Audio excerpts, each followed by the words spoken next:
Hello, everyone. My name is Beth Stanifor Seamster, and I am the Children's Ministry Coordinator at Whitewater Area Regional Ministry in Whitewater, Wisconsin. I'm coming to you today with my last family ministry time of the semester. As you know, this semester we've been talking about the great cloud of witnesses, people who have loved God and who have loved God's people. Well, if we were doing things together in person the way we used to do in years past, this would probably be the week that we would be preparing for the Christmas pageant. We're not going to do that this year. Many of you received bags from me. Either you came and picked them up or I dropped them at your house. And there were a lot of different items in that bag to help you celebrate Advent as a family. There were chocolate Advent calendars. There were wreaths that you could color and prayers that you could say as you colored the Advent wreath and put them together. I have a couple things here, stickers from Illustrated Ministry and a manger scene along with the Christmas story, so that as a family you could read the Christmas story and then put the stickers around the manger and kind of recreate it as you tell it. My family's been doing this and we've been having lots of fun. The Advent jar. Every day we pick a different activity out of the jar. A lot of them are just discussion questions or places for reflection, and then that's been our mealtime discussion. Last night we picked one about list your blessings, and so the kids, Clara is 4 and Matthew is 3, so they each had to list that many blessings, and it was fun to hear what they thought. So I hope that you are somehow, as a family, celebrating Advent and preparing for Christmas. When I was a kid, my sister and I had a few things that we used to argue over for Christmas, and I wonder if you have anything like that in your family. We used to argue over who got to put out the nativity. My mom had a Precious Moments nativity, and we loved it.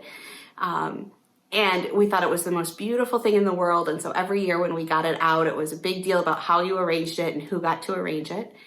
And the other thing was who got to put the angel on top of the Christmas tree. We had to try to remember back from years previous. Okay, I did it last year, so now it's your turn this year.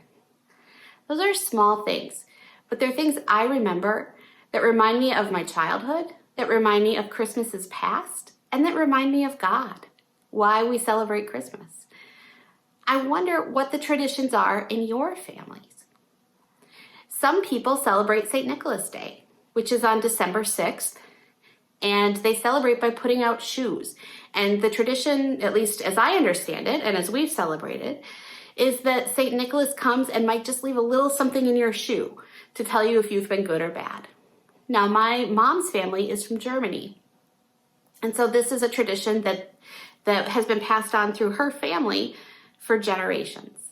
And it goes all the way back to St. Nicholas, who the story goes that there were some girls in the city where he was the bishop who could not afford a dowry and who were going to be sold into slavery.